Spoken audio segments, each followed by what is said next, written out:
අද අපි කතා කරන්න යන්නේ LCM. ඒ කියන්නේ least common multiple එක ගැන. LCM එක කොහොමද හොයන්නේ කියන එක ගැන. බලන්නකො මේ ප්‍රශ්නය. What is the LCM of 2, 3 and 4? 2, 3, 4 කියන numbers වල LCM එක මොකක්ද? ඒ කියන්නේ least common multiple එක මොකක්ද කියලා තමයි ඒ ප්‍රශ්نين අහන්නේ. එතකොට ඉස්සෙල්ලම කරන්න ඕනේ ඔයා මෙන්න මේ numbers ටික 2 3 4 කියන numbers ටික පිළිවෙලට ලියා ගන්න. ඊට පස්සේ ඒකේ multiples ටික මෙන්න මෙහෙම ඉස්සරහින් ලියා ගන්න. මෙන්න මේ වගේ. 2 වල multiples තමයි 2 4 6 8 10 12 14 16 18 like that. එතකොට 3 multiples තමයි 3 6 9 12 15 18 21 24. එතකොට 4 වල multiples තමයි 4 8 12 16 20 24 28 ඒ වගේ දිගට ලියන්න පුළුවන්. එතකොට එහෙම ලියලා ඊට පස්සේ බලන්න මේ තුනටම common ඒ කියන්නේ තුනටම පොදු අංක මොනවද කියලා. දෙක මේ පේලිය තියෙනවා. මේ පේලිය තියනවද?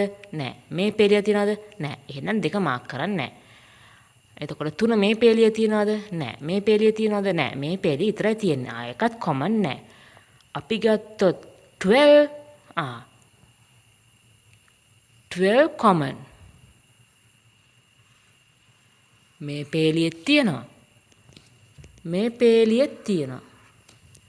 මේ පේලිය තියෙනවා. 12 common number එකක්. common multiple එකක්. එතකොට අපි බලමු තවත් මොනවා හරි common දේවල් තියෙනවද කියලා. 14 16 18 20 24 24 බලන්න. 24 මෙතනක් තියෙනවා. මේ පේලියෙත් තියෙනවා. මේ පේලියෙත් තියෙනවා. එතකොට තුනේම තියෙනවා 24 කියන එකත්. දැන් එතන අපි මොකද්ද හොයන්නේ? least common multiple එකනේ. එහෙනම් මේ 2 3 4 කියන numbers වල multiples ලිව්වම least කියන්නේ අඩුම එක. එතකොට 12 is a multiple of 2 3 and 4. 24 is also a multiple of 2 3 and 4. එතකොට 12 තුත් common 24 තුත් common. හැබැයි ඒකේ අඩුම එක මොකද්ද? 24 ද 12 ද?